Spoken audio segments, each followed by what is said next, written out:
Before the days of nationwide cable and satellite TV, kids watched local performers give away prizes on children's shows. Most of these shows are gone forever, taped over and deleted, but not forgotten. Some are just too strange to forget.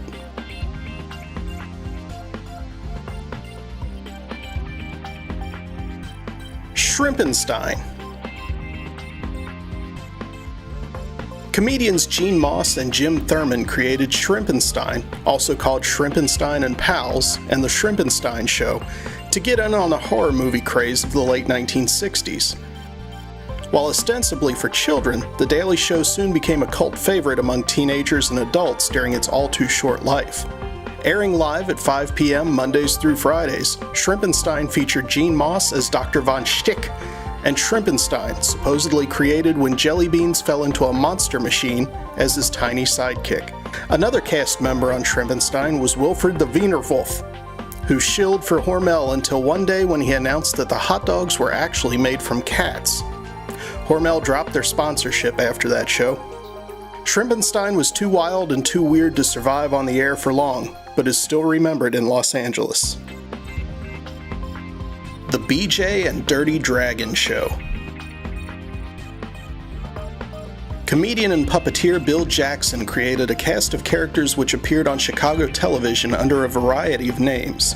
Originally called Cartoon Town, the show was renamed The BJ and Dirty Dragon Show after Bill Jackson himself as the host and Dirty Dragon as the town's postmaster, who usually ended up eating most of the mail. The town's monument was a piece of clay called the Blob. The show lasted until 1974. A year later, Jackson brought most of the puppets back for the more educationally themed show, Giggle Snort Hotel, which ran until 1978. Captain 20.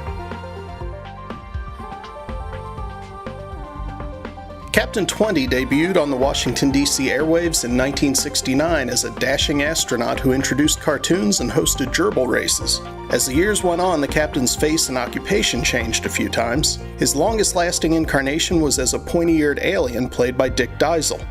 The gerbil races gave way to chimpanzee races, and then to races among Disney characters. Deisel served as the good Captain 20 until 1987. His alter ego, Count Gore Duvall, hosts horror movies weekly at CountGore.com and is a celebrity host for the yearly Spooky Movie International Film Festival in Washington, D.C. The Floppy Show.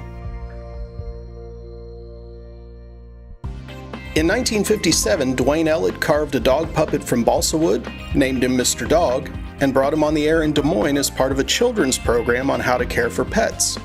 Mr. Dog quickly became so popular that he got his own show and a new name, Floppy.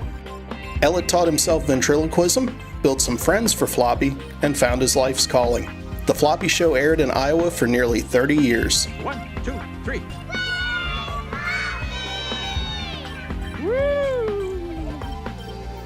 Dwayne Ellett died in 1987, and Floppy now lives at the Iowa State Historical Society.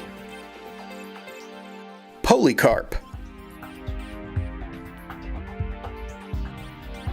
Children in Lafayette, Louisiana had their own Cajun hosts to watch in the early morning hours.